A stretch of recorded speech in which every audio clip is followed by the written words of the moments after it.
I gave them exactly what they wanted, and that was the moment they lost everything. The room went quiet in a way I hadn't heard in years, not even at my husband's funeral, the kind of silence that presses against your ears until you realize something has shifted and there's no going back.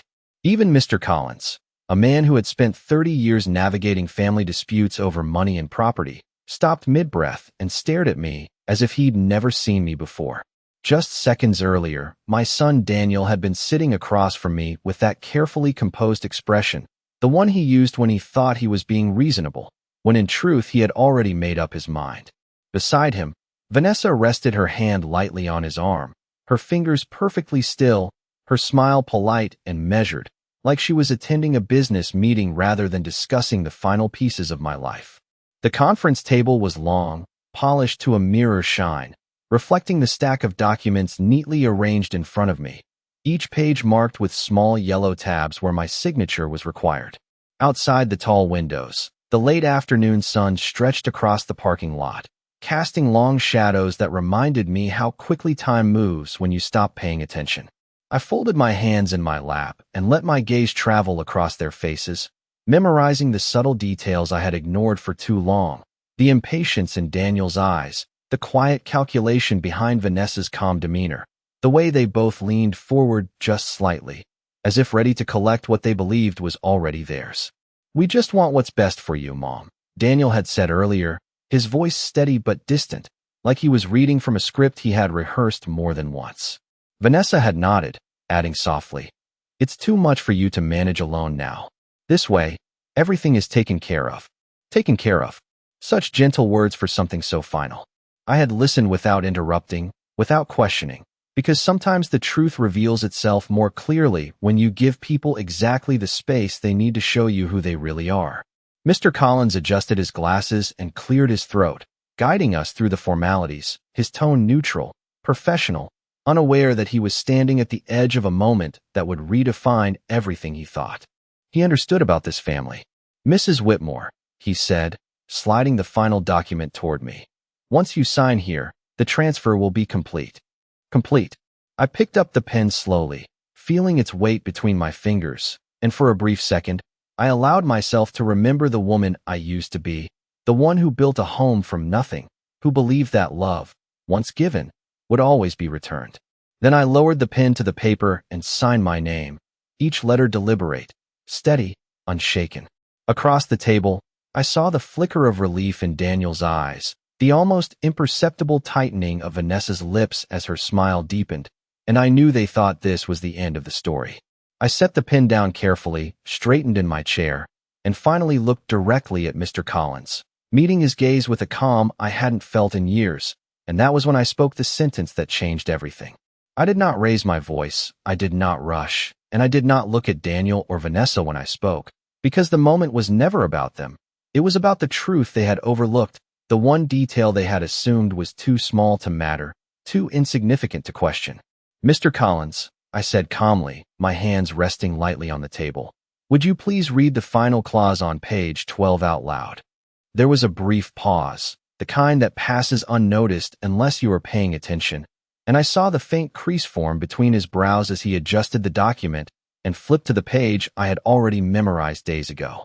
Daniel shifted in his seat, a subtle movement, but enough for me to notice the flicker of impatience, while Vanessa remained perfectly still, her posture unchanged, her confidence intact, because in her mind, everything had already been decided. Mr. Collins cleared his throat and began to read, his voice steady at first, professional and measured, but as he reached the final paragraph, something changed, not in volume, not in tone, but in the careful way he slowed down, as if each word required more attention than the last. "In accordance with the conditions set forth," he read, "the transfer of all listed assets shall be executed immediately upon signature. However, full control and beneficiary rights remain under the Whitmore Family Trust, established prior to this agreement." He stopped for just a second, just long enough for the silence to stretch, and then continued, though now his voice carried a weight it had not held before. "Said trust designates the primary beneficiary as the Whitmore Community Endowment, with all distributions to be allocated toward charitable development, effective upon confirmation of asset transfer." The room did not react all at once. It unraveled slowly, like a thread being pulled from a tightly woven fabric.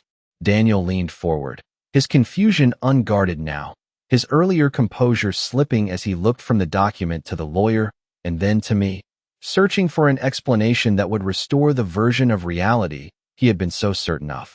"What does that mean?" he asked, his voice lower, tighter, no longer rehearsed. Vanessa finally moved, her fingers curling slightly against the edge of the table, her eyes narrowing just enough to betray the calculation behind them as she processed what had just been read. Mr. Collins lowered the papers, his gaze lifting to meet mine again, and in that moment, I could see it clearly, the realization forming, the understanding that something far more deliberate had taken place long before we ever sat down in that room. "It means," he said carefully, choosing each word with precision, "that while the assets have been transferred as agreed, they are now held within the trust and are no longer under personal ownership." Daniel shook his head, a small, disbelieving motion, as if rejecting the words would somehow undo them. "That is not what we discussed," he said quickly, his voice rising just enough to reveal the strain beneath it. I turned to him then, finally, meeting his eyes without anger, without accusation, only with a calm clarity that had taken me years to learn. "No," I said quietly. "It is exactly what you asked for." Vanessa's expression faltered for the first time, the perfect composure cracking at the edges as the meaning settled in, not just the loss of control, but the realization that there had never been anything for them to take in the way they had imagined. I sat back in my chair, feeling the stillness return, not the heavy silence from before, but something lighter, steadier, like a door had finally closed on a room I no longer needed to stand inside, and for the first time in a very long while, I understood that giving them everything had been the only way to show them they had nothing at all. Daniel let out a short, disbelieving laugh, the kind people use when they are trying to convince themselves something is not real, and he leaned back in his chair as if distance might somehow make the words less final, less binding. But nothing in that room was going to move for him anymore. Not the documents, not the law, and certainly not me. And for the first time since he had walked in, I saw not the confident man who had built a life separate from mine, but the boy who used to look at me for answers, except now there were none left for me to give. "You moved everything into a trust," he said slowly, his voice catching on the last word as if it tasted unfamiliar, "without telling us." Vanessa turned toward him sharply, her composure cracking further as she tried to recover control of the situation, her voice low but urgent. "That is not possible, Daniel. We would have known. There would have been paperwork, disclosures, something." Her eyes shifted back to Mr. Collins, searching for confirmation, for an opening, for any sign that this could be undone, but the lawyer did not offer it. He simply adjusted the documents again, more carefully this time, as though he now understood the weight they carried. "The trust was established some time ago," he said, his tone measured, almost cautious now, "and it appears to have been structured in a way that does not require notification to potential heirs prior to activation." The word heirs seemed to hang in the air longer than the others, and I noticed how Vanessa's fingers tightened against the table, her nails pressing into the wood just enough to betray the tension she was trying so hard to hide. Daniel shook his head again, more forcefully this time, leaning forward as if proximity could change the outcome. "That does not make sense, Mom. Why would you do that? Why would you lock everything away like this instead of keeping it in the family?" I held his gaze, not with anger, but with a quiet steadiness that did not invite argument, because the answer had never been complicated. It had only been inconvenient for them to see. "It is in the family," I said, my voice even, unhurried, "just not in the way you expected." Vanessa let out a slow breath, the kind that signals calculation returning after shock, and when she spoke again, her tone had shifted, softer, more careful. "Margaret, we were only trying to help you, to make sure everything was handled properly. You know how complicated these things can become." "Help?" The words settled between us with a familiarity that no longer carried any comfort, and for a moment I remembered all the times I had accepted that word at face value, all the moments I had chosen not to question the small changes, the subtle exclusions, the quiet decisions made without me. "Yes," I replied gently. They can become very complicated when people forget what they are truly asking for. Mr. Collins cleared his throat again, breaking the tension not by resolving it, but by acknowledging it. From a legal standpoint, everything appears to be in order. The transfer has been completed, and the trust is now fully active. There it was, the finality wrapped in professional language, the kind that leaves no room for interpretation, no space for negotiation, and Daniel's shoulders dropped slightly, the realization settling in not all at once, but in stages, each one heavier than the last. Vanessa looked down at the documents, her eyes scanning lines that would not change no matter how many times she read them, and I could see the moment it truly reached her. Not just that they had lost control, but that they had never had it to begin with. I rose from my chair slowly, smoothing my hands over the fabric of my coat, not out of habit, but because I no longer needed to sit there and explain anything further.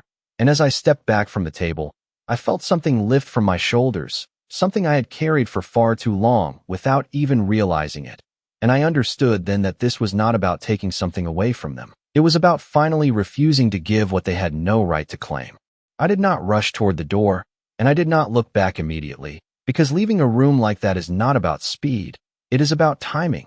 And I had learned long ago that the final impression people carry is rarely shaped by what you say, but by how you choose to walk away when there is nothing left to prove. My hand rested lightly on the back of the chair for a moment, grounding myself not in hesitation, but in memory, because this room, this moment, did not begin today.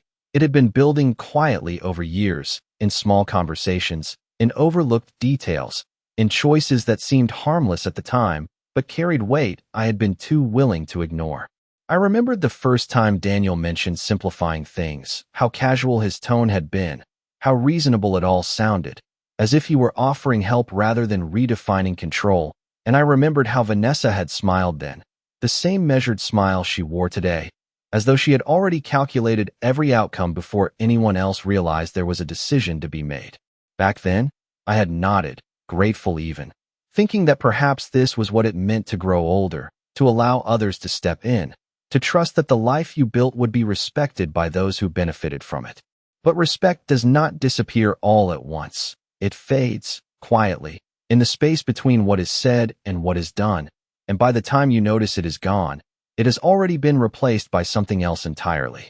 I stepped away from the chair and reached for my coat, feeling the smooth fabric beneath my fingers, steady and familiar, unlike the shifting expressions behind me that I could sense without turning around, the confusion, the frustration, the unspoken questions they did not yet know how to ask without revealing too much of what they had expected to gain.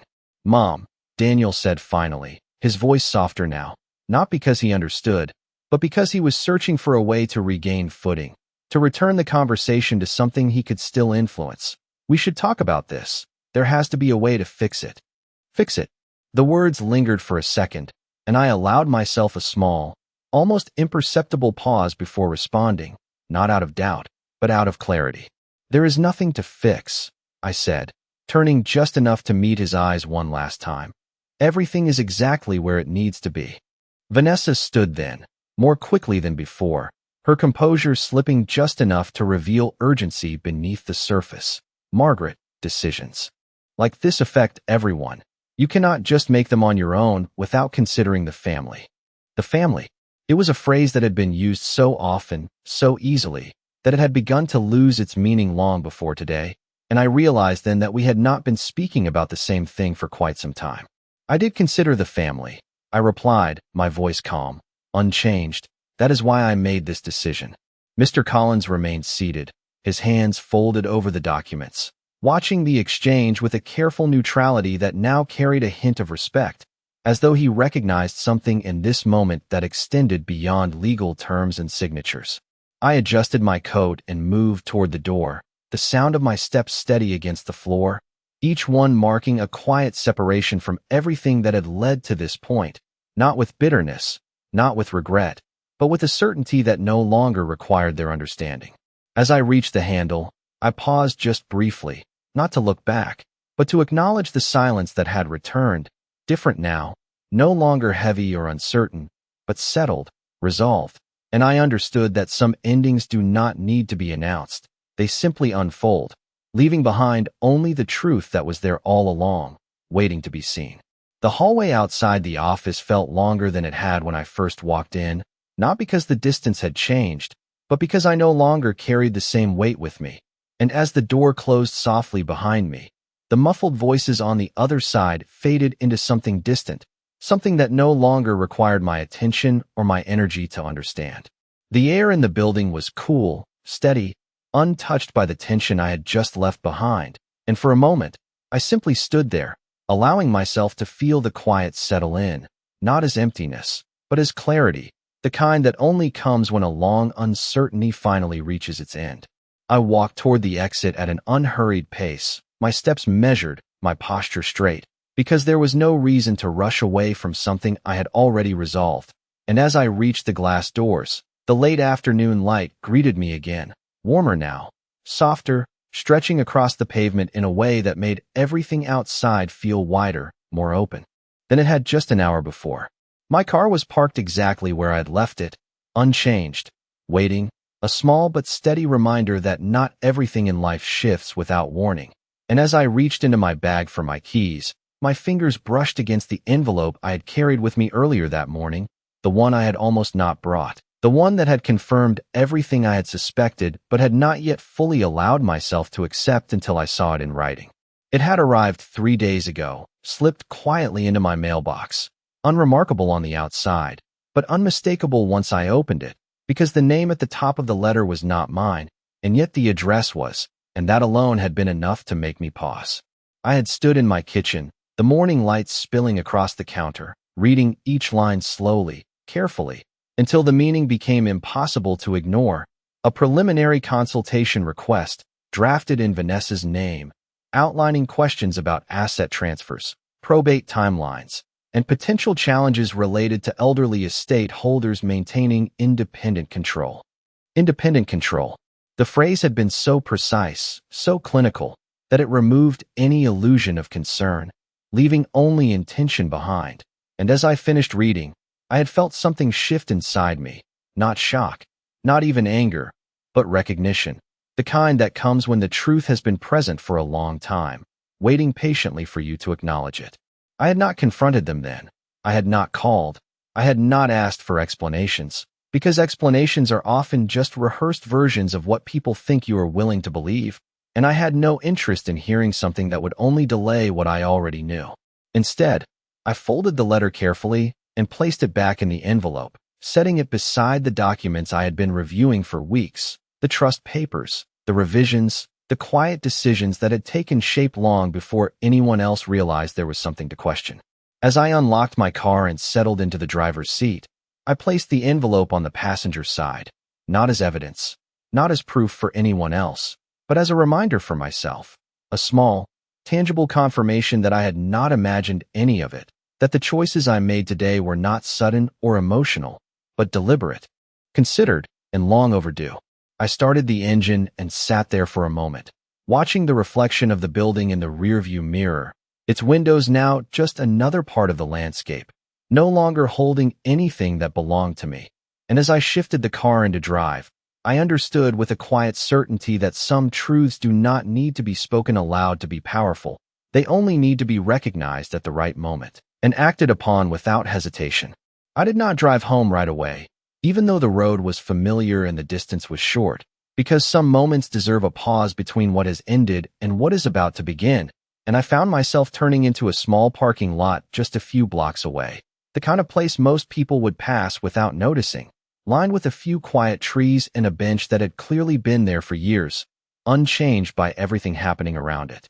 I turned off the engine and sat in the stillness, my hands resting lightly on the steering wheel, not gripping it, not holding on to anything, just allowing the quiet to settle fully this time, without interruption.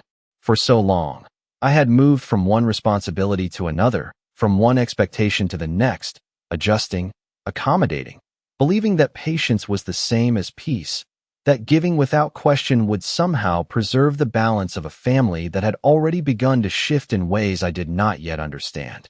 But sitting there, with nothing demanding my attention, I realized how subtle the changes had been, how gradually the decisions had moved further away from me, how easily my voice had been replaced by assumptions made on my behalf. It had not happened in a single moment, not in one conversation or one disagreement, but in a series of small, almost invisible steps that only became clear when viewed together, like pieces of a pattern that finally align after years of being scattered. I reached over and picked up the envelope from the passenger seat again, turning it over in my hands, not because I needed to read it once more, but because it represented something important, not their actions, but my awareness of them, the point at which I stopped explaining things away and started paying attention to what was actually happening.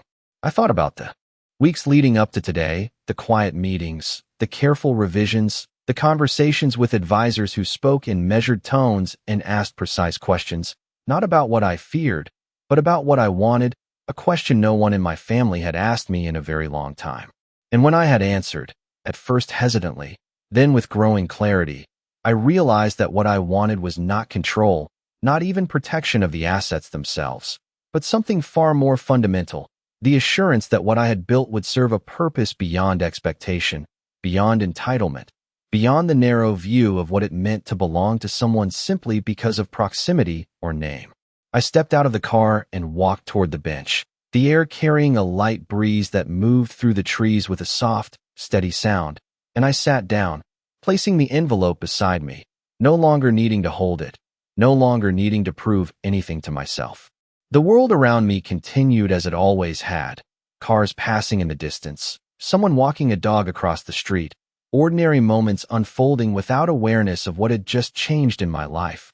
And there was something grounding in that, something that reminded me that not every ending has to be dramatic to be meaningful. I leaned back slightly, looking up at the sky through the branches above, and allowed myself to breathe deeply, not out of relief, but out of recognition, because for the first time in years, I was not reacting to anything. I was not adjusting to someone else's expectations. I was simply present, fully aware of the choices I had made and the direction they would take me from here. And in that quiet space, I understood that what I had done was not an act of resistance, not even an act of defense, but an act of alignment, a decision to bring my actions in line with what I had always believed, even when I had been too willing to compromise it for the sake of keeping things comfortable for others. By the time I returned to my car, the light had shifted again, softer now, stretching longer across the pavement as the day moved quietly toward evening, and I realized how much of my life had been measured by the needs of others, by schedules that were not mine, by expectations that had slowly taken the place of my own intentions without ever asking for permission.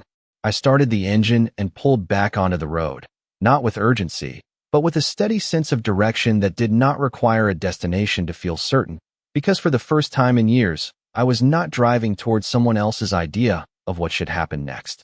The streets were familiar, each turn carrying memories that no longer felt heavy, just present, like chapters that had already been read and understood. When I reached my neighborhood, I slowed slightly, noticing small details I had overlooked before, the way the afternoon sun touched the edges of the houses, the quiet rhythm of everyday life continuing without interruption, as if nothing had changed, even though everything had. I parked in my driveway and sat for a moment before stepping out, looking at the house that had held so many versions of me over the years, the younger woman who believed that building a home meant securing a future, the mother who thought that giving more would always be enough, and now, the woman who understood that value is not measured by how much you are willing to give away, but by how clearly you define what cannot be taken. Inside, the house was still, the kind of stillness that used to feel lonely but now felt intentional, chosen, and I moved through the rooms without hurry, setting my keys down, placing my coat over the chair, each action simple, deliberate, grounded in a rhythm that belonged entirely to me. The envelope remained in my hand for a moment longer before I placed it on the kitchen counter, no longer something I needed to carry, just a reminder of the moment everything became clear. I poured myself a glass of water and stood by the window, looking out at the backyard, the garden I had tended for years, noticing how the plants had grown in their own time, not forced, not rushed, just following the conditions they were given. And it occurred to me that people are not so different.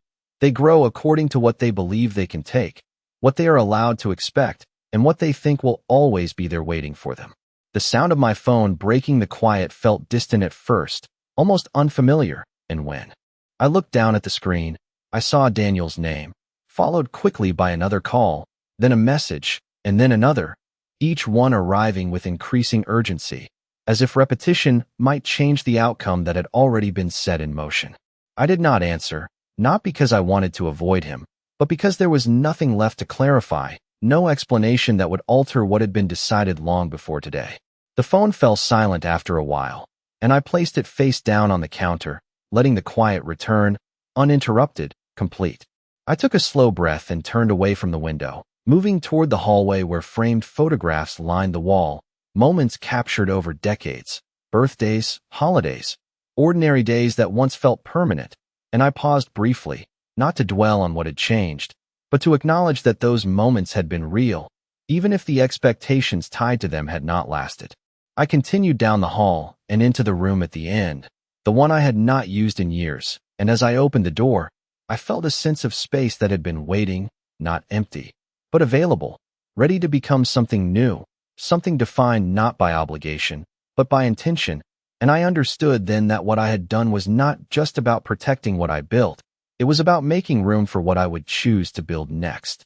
The room at the end of the hallway still carried the faint scent of old paper and time, a space that had been quietly set aside for years, not forgotten, but waiting, and as I stepped inside, I felt the same sense of quiet certainty settle over me again, the kind that does not rush or demand attention, but simply exists, steady and unchanged. The desk by the window was exactly where I had left it, the surface clear except for a single box tucked neatly in the corner, and I walked toward it without hesitation, knowing what it held long before I opened it. Inside were documents, copies, records of decisions that had been made long before today, each one carefully prepared, reviewed, and placed here not as a secret, but as a foundation, something solid that could not be undone by a single conversation or a moment of misplaced trust. I ran my fingers lightly across the top page, not reading it again, not needing to confirm what I already knew, but acknowledging the path that had led me here, the quiet weeks of preparation, the conversations with people who listened without assumption, who asked questions that did not try to guide me toward a convenient answer, but instead allowed me to see clearly what had already been unfolding around me. I remembered the first meeting, sitting across from an advisor who did not rush to speak, who simply waited until I was ready to say what had been weighing on me for longer than I had admitted, and when I finally did, the words had come out slowly at first, then with more clarity, until I could hear them for what they were, not complaints, not accusations, but observations, patterns that no longer fit the version of reality I had been holding on to. "You are not protecting your assets," he had said gently, after listening without interruption. "You are defining their purpose." And that distinction had stayed with me, guiding every step that followed, every revision, every clause, every quiet decision that would eventually bring us to today.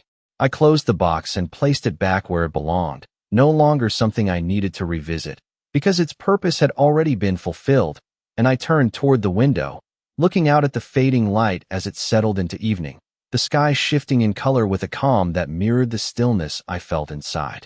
My phone buzzed again in the other room, distant now, almost irrelevant, the sound no longer carrying urgency, just repetition, and I did not move to answer it, not because I was avoiding anything, but because I understood that some conversations lose their meaning once the outcome is no longer negotiable. Instead, I reached for the small notebook resting on the desk, opening it to a blank page, the paper clean and untouched, and I picked up a pen, holding it for a moment before writing the first line, not a list, not a plan in the way I had once made them, but a simple statement, clear and intentional, something that belonged entirely to me. The words came easily, without hesitation, because they were not shaped by expectation, they were shaped by understanding, and as I continued, the space around me seemed to expand, not physically, but in possibility, in direction. In the quiet realization that what had been taken away from expectation had been returned to purpose. I set the pen down and closed the notebook, placing it back on the desk with a sense of completion that did not need acknowledgement from anyone else. And as I stepped out of the room, turning off the light behind me, I understood that the most important part of what had happened today was not what they lost, but what I had finally chosen to keep. The house grew quieter as the evening settled in, not the kind of silence that feels empty, but the kind that feels earned, as if every room had finally been given permission to rest after holding years of unspoken tension, and I moved through it slowly, turning off lights, closing doors, not out of routine, but with intention, as though each small action marked the end of something I no longer needed to carry forward. In the kitchen, the envelope still lay where I had left it, untouched, no longer significant as evidence, but meaningful as a marker, a point in time when everything shifted from assumption to understanding, and I picked it up one last time, not to reread it, but to acknowledge what it represented before placing it in the drawer, out of sight, not hidden, just no longer necessary. My phone remained silent now, the earlier urgency replaced by a stillness that spoke louder than any message could, and I knew without checking that whatever had been said, whatever explanations or justifications might have been offered, would not change what had already been set in motion, because the truth, once acted upon, does not bend to conversation. I walked into the living room and paused by the window, looking out at the dim outline of the street, the familiar shapes softened by the fading light, and for the first time in a long while, I did not feel the need to anticipate what would happen next, did not feel the pull of expectations waiting just beyond the door, because there were none left that belonged to anyone but me. The photographs on the shelves caught my attention again, moments frozen in time, reminders of a life that had been full, not defined by what it became, but by what it had been in its own moment, and I realized that nothing that happened today erased those memories. It simply placed them where they belonged, in the past, no longer shaping decisions that needed to be made in the present. I turned away and made my way upstairs, each step steady, unhurried, the rhythm of my movement no longer influenced by anyone else's timeline. And when I reached my bedroom, I paused at the doorway, taking in the quiet space, the simplicity of it, the absence of anything that demanded more than what I was willing to give. I sat down at the edge of the bed and allowed myself a moment to reflect, not on what had been taken or lost, but on what had been clarified, because clarity is not loud. It does not announce itself. It settles in quietly, changing the way you see everything that follows. I thought about Daniel, about the years that had shaped him, about the distance that had grown between us in ways neither of us had fully addressed, and I felt no anger, only a quiet acceptance that some relationships change not because of a single decision, but because of many small ones that are never questioned until they can no longer be ignored. Vanessa, too, became just a part of that understanding, not an enemy, not a villain, but a reflection of what happens when expectation replaces respect, when entitlement takes the place of gratitude, and I understood that her role in all of this had simply revealed what had already been present beneath the surface.